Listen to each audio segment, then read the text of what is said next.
Vous souhaitez communiquer avec votre publicité sur votre entreprise, vos services ou votre événement? Vous ne savez pas à qui vous adresser? Contactez la régie publicitaire de Télécréole. Avec Mediaron, offrez-vous une visibilité télé au meilleur rapport qualité-prix. Diffusez votre publicité 5 à 10 fois par jour pendant une semaine minimum à des tarifs correspondant à votre budget. Alors n'hésitez plus, contactez-nous à régiepub@télé-créole.re ou au 06 92 62 21 44 pour tout devis ou disponibilité de nos écrans pub. Vivez la passion du football avec le Saint-Raphaël, créateur de réception. Ravat, rêver, réaliser.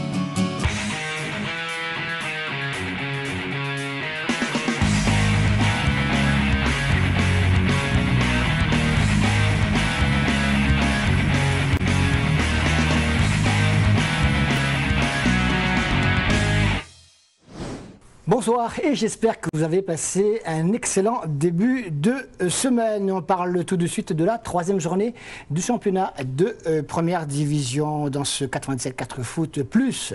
Hier après-midi au stade de la Redoute, le SDEFA, encore invaincu, accueillait la Saint-Pierroise qui de son côté ne pouvait se permettre de concéder une deuxième défaite consécutive. Alors entre théorie et pratique, que s'est-il passé? SDEFA Saint-Pierroise, c'était hier après-midi.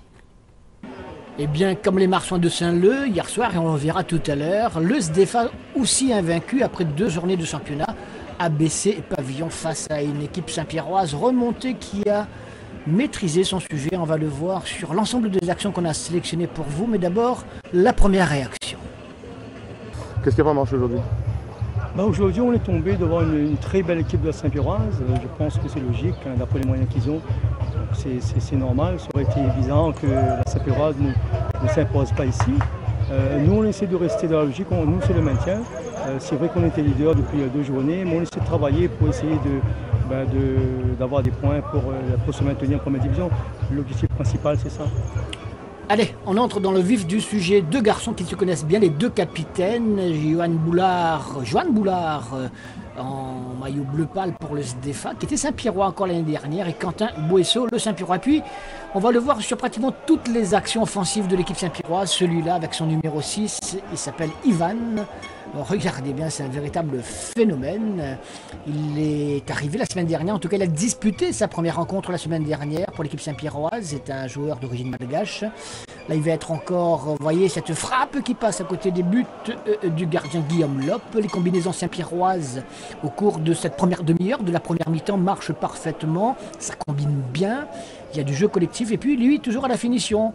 On va le retrouver cette fois, c'est un débordement de Vardapin, excellent Angie Vardapin qui va chercher la solution, ne la trouve pas non plus. Il y a un peu de panique au sein de la défense du SDEFA qui est resté quand même solidaire et très, on dira, lucide dans toutes ses attaques. Et là, ils ont une occasion, les Dionysiens, d'ouvrir le score avec cette balle un peu cafouillée par la défense saint-pierroise, mais qui ne profite pas à Jérémy Anila. Allez, ce sera pratiquement la seule vraie occasion de but pour les Dionysiens, alors que les Saint-Pierrois s'en sont créés beaucoup. Regardez ce passement de jambe de qui? Eh bien, vous l'avez deviné, c'est encore lui. Ivan, donc, qui sème la panique. Et cette reprise d'Angie Vardapin sur son côté droit, il a été très actif également, qui est contré, qui passe à côté des buts de Dionysiens. Décidément, les actions sont multiples, mais impossible de trouver la faille. C'est Quentin Boesso là qui sert à nouveau Ivan, qui prend de vitesse le gardien, mais ne peut redresser cette balle. On se dit à ce moment-là, alors que la mi-temps s'approche, comment la Saint-Pierroise va-t-elle s'y prendre au cours de la seconde période pour inscrire au moins un but et repartir avec les 4 points de la victoire, indispensable après la défaite de la semaine dernière sur sa pelouse face à la Jeanne d'Arc? Eh bien, concertation, c'est un moment important avant la reprise, mais également grosse solidarité, vous le voyez du côté du SDEFA. Et en cette seconde mi-temps, il faudra attendre la 56e minute pour voir le but du match. Ballon récupéré en milieu de terrain grâce à un bon pressing.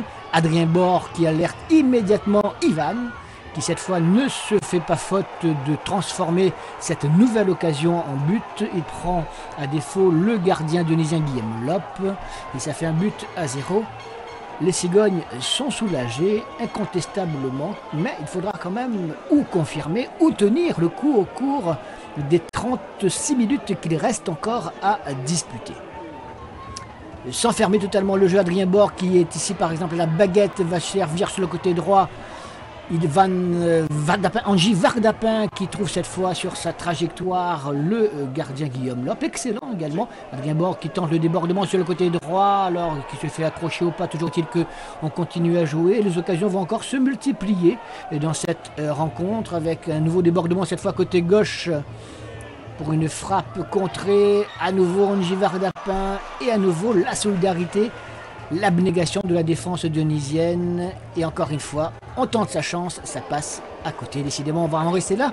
Peut-être, non. Non, finalement, il y a une nouvelle occasion pour la Saint-Pierroise à la suite de cette balle récupérée en milieu de terrain pour, sur ce centre, une faute de main sanctionnée par l'arbitre, fort justement par un pénalty que Quentin Boisseau va se charger de tirer.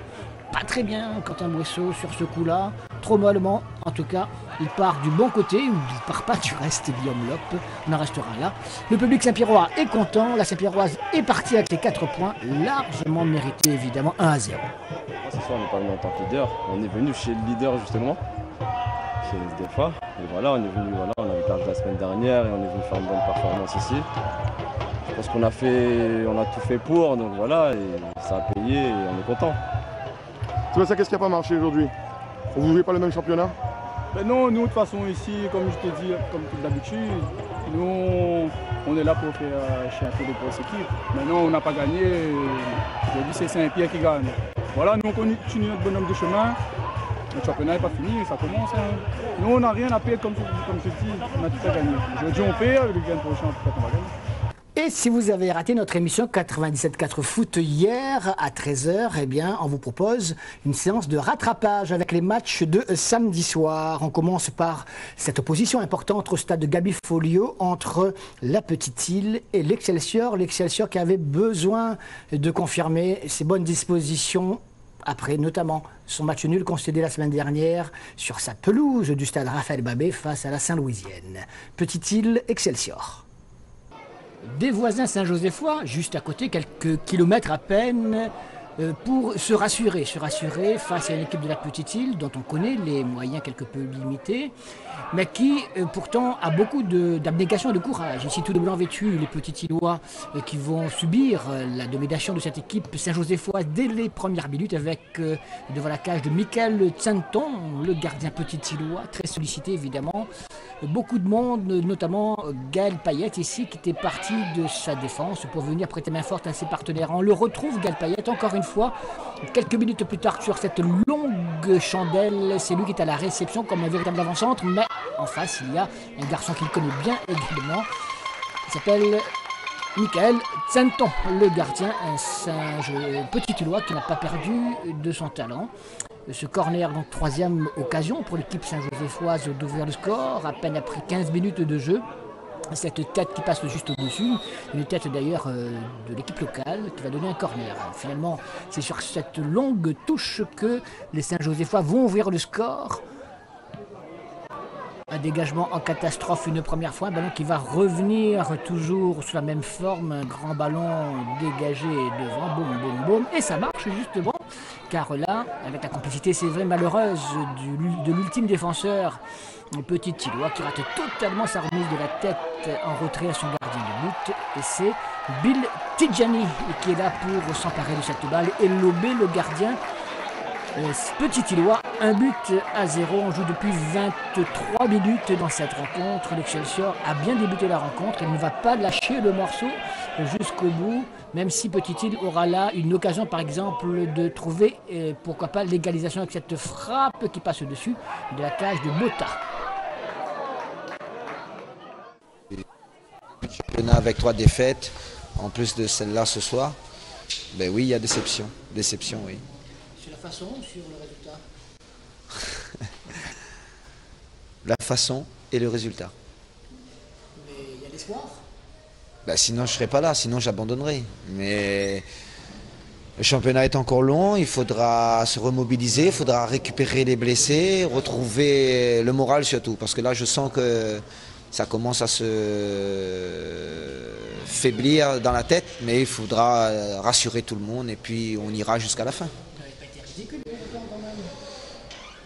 Mais est-ce que ça ne tourne pas au ridicule à force de ne pas être ridicule? Des fois, je me pose la question aussi, parce que là, les résultats, c'est négatif. Moi, si je regarde la physionomie du match, en face, c'était pas non plus flamboyant. On offre le premier but pour moi. On commet toujours ces erreurs de jeunesse. Et le deuxième but, ben voilà, un par mi-temps. Peut-être qu'il y a eu un petit progrès, c'est qu'on a encaissé au bout de plus de 20 minutes de jeu, je crois. Donc par rapport à d'habitude, c'est déjà positif. Eh bien, ce mieux, on va le retrouver tout de même au niveau du nombre d'occasions, même s'il y a encore des attaquants petits-Illois qui ne sont pas encore sur la feuille de match. Sandy n'est pas encore prêt, ou alors Le Veneur qui n'est toujours pas remis de sa blessure, mais ça va venir d'ici quelques jours, voire quelques semaines. Regardez cette belle occasion pour l'équipe de Petit-Île, l'occasion d'égaliser tout simplement sur ce coup franc situé à 35 mètres.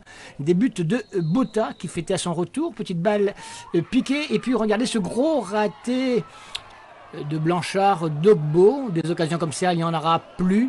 L'Excelsior va continuer à maîtriser, surtout en deuxième mi-temps avec l'entrée de Mohamed El Madagri, dont c'était le retour en compétition. On avait parlé d'ailleurs, et on parle encore de son possible départ ailleurs, en tout cas avec sa prestation. Je ne sais pas si le coach Saint-Josephois va encore penser à s'en séparer. Ouais, non, la rentrée de Momo, je suis content pour lui parce qu'il a fait une belle rentrée. Et voilà, ça fait un moment que je voulais un Momo comme ça. Donc c'est bien, le petit Julien avait fait aussi un bon travail avant lui. Et effectivement, quand Momo est rentré, ça a apporté un peu de fraîcheur et on a retrouvé encore un peu plus de profondeur. Et c'est bien, il nous a beaucoup apporté et tant mieux pour nous. À ce moment-là, Petit-Île perd toujours par 1-0, mais ça peut aller très vite en football, vous le savez. On est donc maintenant en deuxième mi-temps. Regardez Bill Tidjani face à Michael Tsenton qui est encore à la parade et Mohamed El Madagri qui tente superbement le lob sauvé sur la ligne par Nativelle. Petit-Île fait de la résistance. L'Excelsior a la possibilité d'inscrire un deuxième but. Ce n'était pas sur cette action-là, ce ne sera pas non plus sur celle-ci, avec un gros cafouillage devant la défense petite-îloise. Ballon qui va revenir dans un paquet de joueurs et finalement pour un centre de Jean-Michel Fontaine ou un centre en retrait et pour une reprise sauvée sur la ligne de Bill Tidjani. Donc ce n'est pas fini, mais ça y est, Petit-Île résiste, ne perd que par 1-0 avant de craquer à la 70e minute. Bill Tidjani au départ de l'action côté gauche, il a été très actif, ballon joué sur le côté droit et Mohamed El Madagri précisément va offrir un caviar sur la tête de Jean-Michel Fontaine qui se matche parfaitement et qui à bout portant trompe Michael Tsenton pour la deuxième fois. Ce sera le deuxième but de l'équipe de l'Excelsior qui l'emporte 2-0 à Petit-Île. Ça reste logique. Beaucoup de déception évidemment au sein de l'équipe petite-îloise qui espérait un peu mieux, même si là les petits-îlois avaient affaire à une grosse artillerie tout de même, qui aurait pu marquer d'ailleurs un troisième but, mais Michael Tsenton très sollicité. Alors que du côté Saint-Josephois, on est rassuré après le match nul concédé à domicile la semaine dernière face à la Saint-Louisienne. Oui, je suis rassuré parce qu'il y a eu la qualité et le résultat, donc c'est important. C'est important aussi dans le contenu qu'on montre qu'on était vraiment en progression. Et je crois qu'on était en progression. On a fait 40 premières minutes excellentes. On a flotté un peu les 5 dernières minutes d'après mi-temps, ce qui est normal, avec les efforts qui ont été fournis. Et en deuxième mi-temps, on a très bien maîtrisé la partie. Et on a mis ce deuxième but qui nous fait du bien. La Jeanne d'Arc, performeur la semaine dernière sur le stade de la Saint-Pierroise, ne pouvait se permettre, a priori en tout cas, de trébucher à domicile contre l'USB lors de cette troisième journée du championnat. Une équipe bénédictine, faut-il le rappeler, toujours à la recherche d'un premier succès. Mais tout cela, vous le savez aussi, c'est le football et on va voir si la théorie a suivi la pratique. En tout cas, si l'équipe la plus forte sur le papier a également gagné sur le terrain.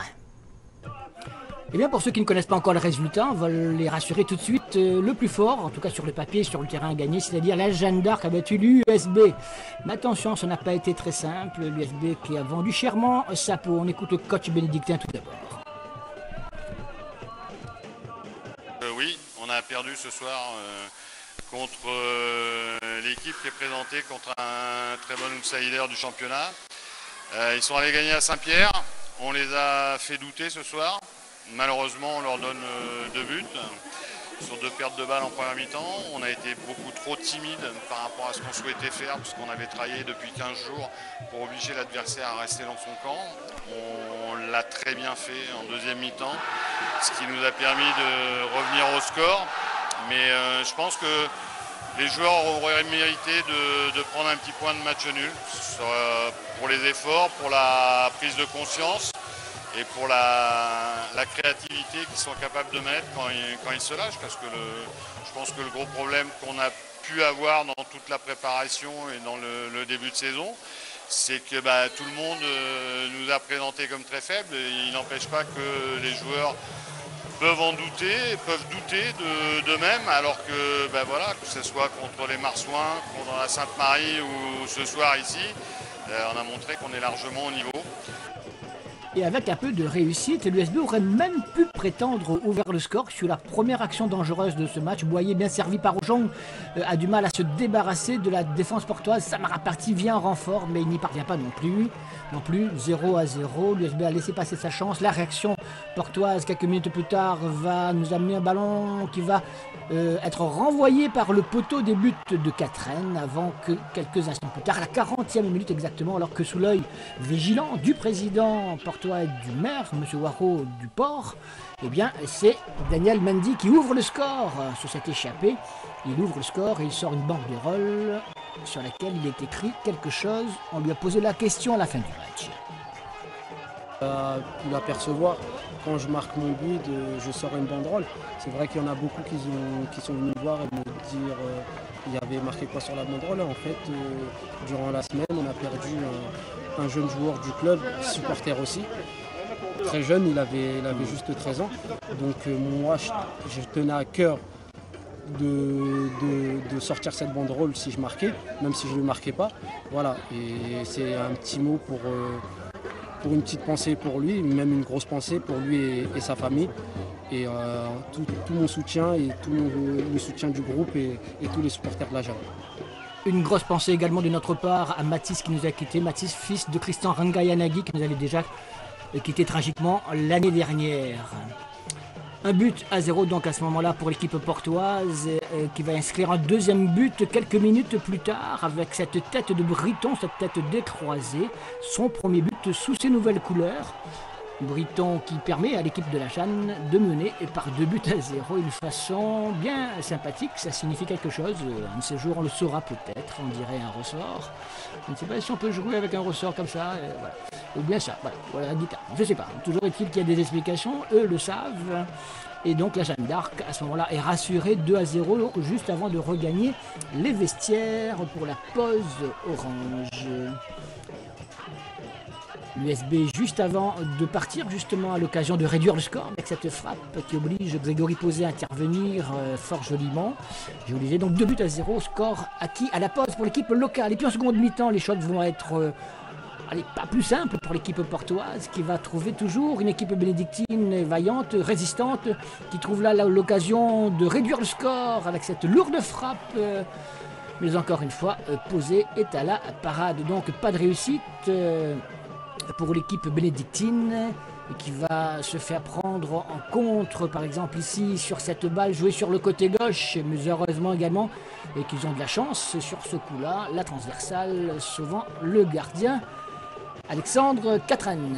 2-0 toujours, celui qui a tiré sur un bar, vous l'avez vu, il s'agit de l'ex-joueur de Saint-Benoît, Cédric Rogin, et Catherine, on le retrouve, je vous le disais, donc excellent joueur, on l'avait vu déjà la semaine dernière dans les buts bénédictins.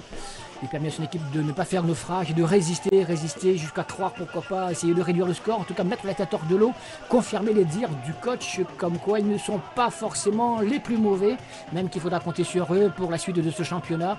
Et là, ils ont l'occasion de réduire le score, et bien, ils vont en profiter avec cette parfaite passe pour le buteur David Martin, David Martin, le fils de l'entraîneur de l'AS Monaco.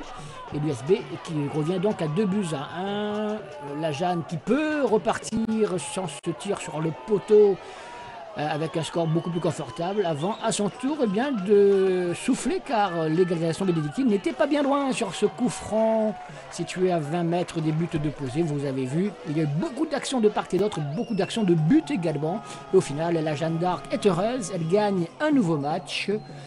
Score final 2-1, le COP est content, il va suivre plus que jamais ses joueurs, ses protégés, parmi lesquels Cédric Rogin, l'ex-joueur de Saint-Benoît, qui est maintenant du côté de la Jeanne d'Arc, qui s'est créé quelques belles occasions, on l'avait vu tout à l'heure, qui n'a pas encore ouvert son compteur but.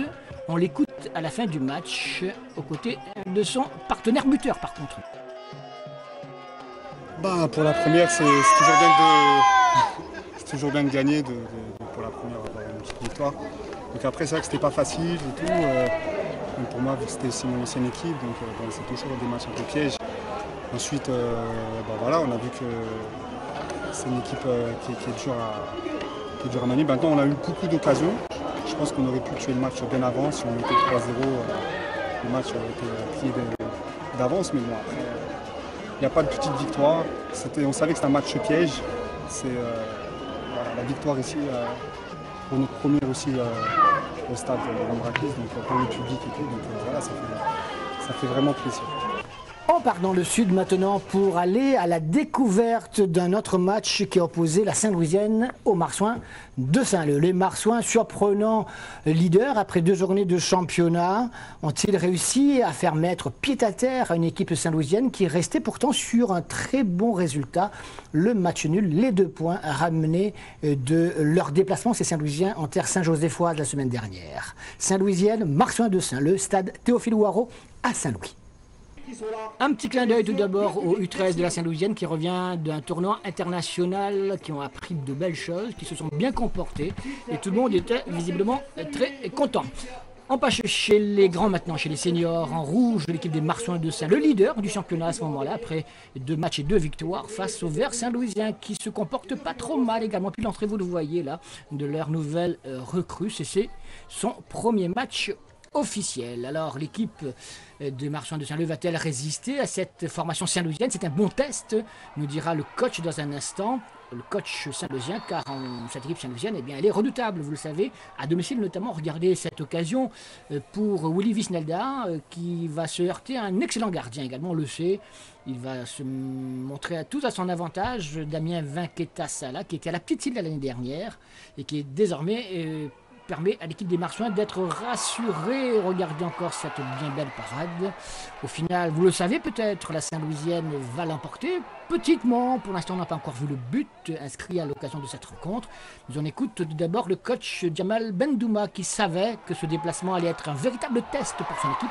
Là, on est déjà en deuxième mi-temps. Regardez encore Vinqueta-Sala à l'œuvre. On écoute Djamal Bendouma. Un match difficile, oui. On savait que c'était notre premier gros test match. Il s'avérait que c'était un gros test match face à une équipe qui est quand même solide avec de bons éléments et agressive, très agressive, autant sur le ballon que sur les joueurs. Bon. Et c'est ce qui a fait qu'ils ont pris un peu le dessus sur la première mi-temps. Par contre, sur la seconde période, on a été beaucoup plus présent et beaucoup plus en possession du ballon. Après, c'est vrai qu'au nombre d'occasions, ils ont été meilleurs que nous. Ils auraient pu nous en marquer un, comme nous, on aurait pu aussi marquer. Mais bon, malheureusement, on sort de là avec un but bête, je dis, parce que c'est vraiment une erreur de jeunesse, quoi. Et c'est un peu dommage. C'est à la 57e minute que Faisal Zagar trouve l'ouverture sur ce coup franc du pied gauche. Une balle enroulée, enveloppée, qui passe au milieu d'un paquet de joueurs. La balle était vraiment bien placée. Le gardien, cette fois, Vinqueta-Sala, n'y pouvait rien. Il était masqué par une flopée de joueurs. On va le revoir au ralenti, cette superbe frappe de Zagar, on le sait. Un très bon pied gauche dans toutes les situations. Il arrive à dénouer donc la chose. Et puis là, c'est lui qui permet donc à la Saint-Louisienne de l'emporter par un but à 0, à la grande satisfaction de son coach. Ça a mis du temps à se concrétiser, mais bon, voilà, l'objectif c'est de ramener les 4 points. Donc on a ramené les 4 points. C'est bien, en plus on a mis du jeu, on a joué, on a eu les occasions.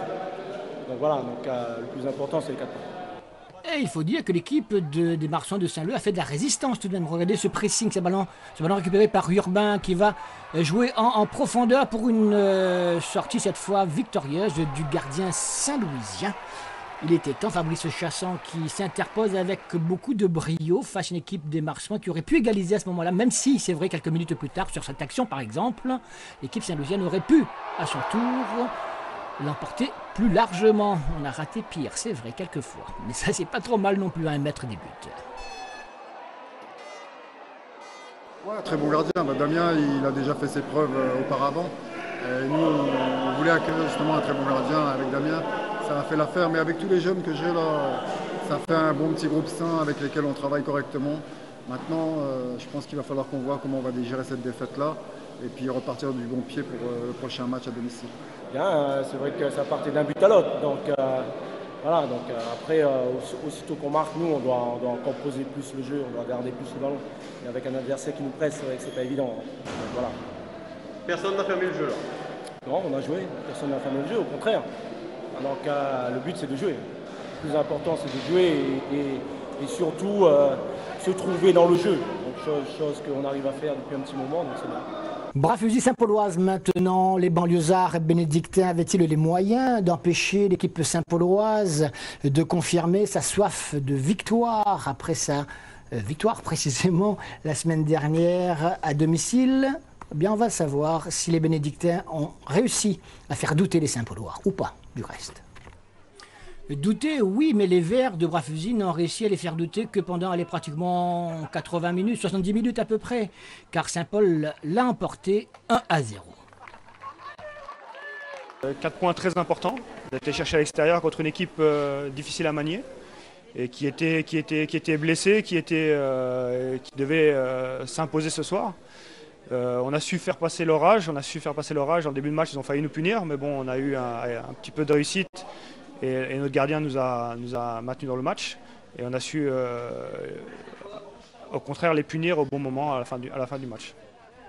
Et une fois de plus, Bras-Fusil peut s'en vouloir car les occasions au cours de cette rencontre ont été à son avantage. Regardez cette frappe de Bertil face à un excellent Mathieu Pelops qui intervient impeccablement. Il repousse le danger une première fois. Des défenseurs saint-paulois très sollicités au cours de cette première mi-temps. Regardez cette erreur de passe en retrait qui ne profite pas à Aurélien Técher. Rolian, notre chanteur local, ne peut pas redresser ce ballon. C'était pas facile aux grandes dames de son staff technique. Et donc deuxième occasion ratée pour l'équipe de Bras-Fusil. Ça c'est une habitude. Une troisième occasion, tenez, allons-y. Avec à nouveau cette attaque rondement menée sur le côté droit cette fois, une passe en retrait, un gros cafouillage devant les buts de l'équipe saint-pauloise qui ne donnera rien de plus. Et on est maintenant en deuxième mi-temps. Il était temps d'ailleurs que l'équipe saint-pauloise se réveille avec cette occasion. Ça, c'est un gros cafouillage. Ça, c'est un vrai gros cafouillage devant la cage de l'équipe de Bras-Fusil à ce moment-là. Bourseau n'a pas encore à intervenir. Ses partenaires sont là pour repousser le danger. Une première fois, une deuxième fois, et avant d'essayer de se donner un peu d'air, ils ne vont pas y parvenir totalement, car ça va revenir dans quelques instants, précisément à la 84e minute pour l'unique but de cette rencontre. Là, c'est un ballon qui va mourir sur la transversale, et là, sur cette action, les Saint-Paulois, sur ce corner précisément, vont ouvrir le score. Ballon renvoyé une première fois, repris par Sia Chamba sur le côté gauche, et là, de la tête, eh bien, c'est Jérémy Fétissois qui trompe le gardien bénédictin. Il restait 6 minutes à jouer, il était temps pour la Saint-Pauloise. Il est grand dommage pour l'équipe du Bras-Fusil, mais c'est comme ça. Le sport, Saint-Paul repart avec les 4 points, deuxième victoire dans son escarcelle et troisième défaite pour Bras-Fusil qui a encore le temps de se racheter. Mais il faut faire vite maintenant. Beaucoup de déceptions. Encore une fois, on a des occasions de but, occasions de marquer. On fait le mauvais choix, ça ne veut pas rentrer. C'est vrai que c'est décevant. Après, voilà, c'est le foot. Hein. Il y a des saisons où vous avez du réalisme, un peu de chance. Et après, il y a d'autres saisons qui c'est pas le cas. Et je dirais pour les trois premiers matchs, c'est le cas actuellement chez nous. Ça ne veut pas rentrer, donc il va falloir insister, continuer à travailler. Et puis espérons que ça va tourner lors du prochain match. Voilà toutes les images, il y en avait beaucoup, effectivement, qu'on peut vous proposer à l'occasion de cette 3e journée du championnat. Vous avez raté l'essentiel, vous n'allez pas rater les résultats et les classements. C'est maintenant. Et on commence par les résultats de la première division. Saint-Louisienne qui gagne, l'Excelsior également à l'extérieur, la Capricorne qui bat la Sainte-Marienne 2 buts à 0, la Jeanne d'Arc qui gagne face à l'USB 2 buts à 1. On a vu des images de tout cela, sauf de la Capricorne. Bras-Fusil qui se fait surprendre par la Saint-Pauloise à domicile, victoire des Saint-Paulois 1 but à 0. Et puis, vous l'avez vu en ouverture d'émission, la victoire à Saint-Denis de la Saint-Pierroise 1 but à 0. Au classement, après 3 journées de championnat, eh bien, on retrouve les grosses cylindrées en tête. L'Excelsior, la Jeanne d'Arc qui vient se mêler à cette course, tout comme la Saint-Louisienne, 10 points chacun. Juste derrière, la Saint-Pierroise, la Saint-Pauloise, le SDFA qui s'accroche bien, tout comme les Marsouins de Saint-Leu. Alors, Sainte-Marienne est un petit peu décrochée, mais on pense que ça va pouvoir se rectifier au cours des prochaines semaines. Et puis, et tout en bas, déjà 3 équipes, Bras-Fusil, l'USB et la Petite Île qui sont un peu décrochées. Mais on n'est qu'à la 3e journée du championnat. En 2e division régionale, et merci d'ailleurs à Damien Beg et son site très sympathique, très populaire, Foot de Lille, avec plein de petits commentaires, des petites photos, des résultats depuis la disparition de Radio Ouest Réunion, RFO Radio, on n'en parle même plus, c'était déjà il y a 2 ans. Donc on n'a plus l'occasion de vivre en direct ces matchs-là pour avoir les résultats. Et bien là, grâce à lui, grâce à son site, donc Foot des Îles, on peut avoir ces résultats, notamment de la 2e division régionale. Regardez l'écrasante victoire de Saint-Denis Football Club 5 à 0. 3 bassins a gagné également à l'extérieur face au Co Saint-Pierre. La JS Ouest continue également fort bien en battant Saint-Philippe 2 buts à 1. Grandbois confirme ses bonnes dispositions en s'imposant 3 buts à 1 face au Léopard de Saint-André. Beaucoup de 0 à 0 quand même là, 3 sur 7, c'est pas folichon. Alors au classement de cette 2e division régionale, Grandbois conserve la main aux côtés de 3 bassins, suivi de l'étonnante AJS Ouest. Le Saint-Denis Football Club n'est pas loin, tout comme la Ligne Paradis et encore Monaco, ils sont décrochés. Et tout en bas déjà avec aucune victoire dans leur escarcelle, l'Oxa à Saint-André et le Co Saint-Pierre. On vous laisse regarder tout cela. Merci encore donc Foot de Lille sur YouTube et puis 974 Foot également sur YouTube si vous voulez regarder ou revoir nos émissions.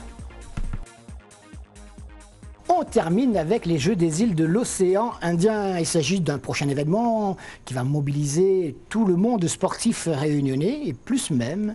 Et si on veut que tout se passe le mieux possible, il faut de l'encadrement technique, mais également de l'encadrement au niveau des bonnes volontés, des bénévoles, on les appelle comme cela.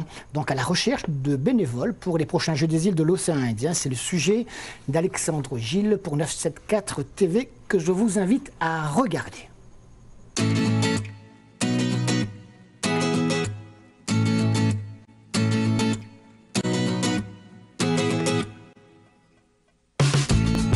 Bon bah Karim, puisque c'est fermé la médiathèque, je te propose d'aller au parc Consanté, s'installer sur un banc à l'ombre et puis faire l'entretien à ce moment-là.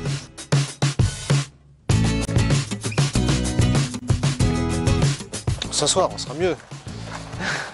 Quel est ton vœu numéro 1 en termes de discipline? Et aujourd'hui, donc, on reçoit une candidate au bénévolat sur les Jeux des îles, notamment sur le poste de responsable de site. J'avais le choix entre hôtesse, steward, chauffeur ou responsable de site. Donc ils ont coché. Par ordre d'importance, on a donc convoqué ceux qui voulaient être responsables de site. J'en ai reçu 36 en 2 jours. Le sport fait partie de ma vie. J'ai été militaire plus de 16 ans. J'ai eu la chance de faire des sports divers et variés, avoir la chance de, avec mon petit vécu, on va dire, dans le passé associatif sportif, de découvrir du monde, de discuter avec des gens, d'avoir des échanges dans ce domaine que j'aime plus particulièrement qu'est le sport. Bon, actuellement, je fais plus du beach tennis, puisqu'ici, voilà. Mais pour moi, oui, c'est un bonheur que ces jeux se déroulent chez nous et de pouvoir donner un petit peu de temps.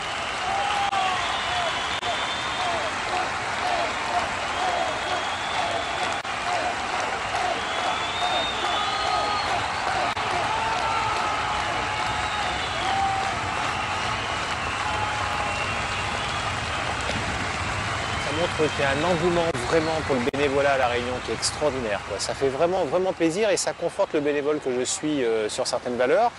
On a souvent les gros titres des journaux sur des gens qui vont piquer dans la caisse ou vont avoir un comportement pas tout à fait exemplaire et on ne parle jamais finalement ou rarement de ceux qui sont les besogneux du monde associatif et sportif réunionnais. En même temps, c'est des gens qui sont demandeurs de rien, ni de célébrité, encore moins, alors ça c'est quelque chose qui m'a surpris aussi, c'est que personne ne m'a parlé d'un éventuel défraiement ou d'un avantage quelconque à faire ça. Dans un monde où tout se vend, tout s'achète, voir ça, ça rebooste le bénévole que je suis, ça c'est clair. Donc j'invite tout le monde à venir participer, de venir voir et surtout de venir à la cérémonie d'ouverture de ces Jeux.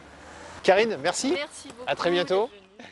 Voilà, vous savez ce que vous pouvez faire maintenant si vous souhaitez être bénévole, encadrant lors des prochains Jeux des îles. On va terminer par une note de football, notamment le programme qui vous attend la semaine prochaine. Il s'agira de la 4e journée du championnat de première division promotionnelle. USB SDFA, Jeanne d'Arc Saint-Louisienne, Marsoin de Saint-Leu-Bras-Fusil, Sainte-Marie Petite-Île, Saint-Pierroise Capricorne, Excelsior Saint-Pauloise. En 2e division régionale, on va également disputer la 4e journée du championnat et voici le programme. Sainte-Suzanne, 3 bassins, entre deux Caux-Saint-Pierre, AF Saint-Louis et Saint-Denis Football Club, Léopard Aviron, Ligne Paradis Grand-Bois, Saint-Philippe Piton-Saint-Leu, et AJS Ouest Monaco. Passez une excellente fin de soirée sur Télé Créole, excellente semaine également. On se retrouve dimanche prochain, vous le savez désormais, pour nos 2 rendez-vous du football réunionnais. 9-7-4 foot le dimanche à 13h et 9-7-4 foot plus le lundi soir, le grand format à 21h. Salut!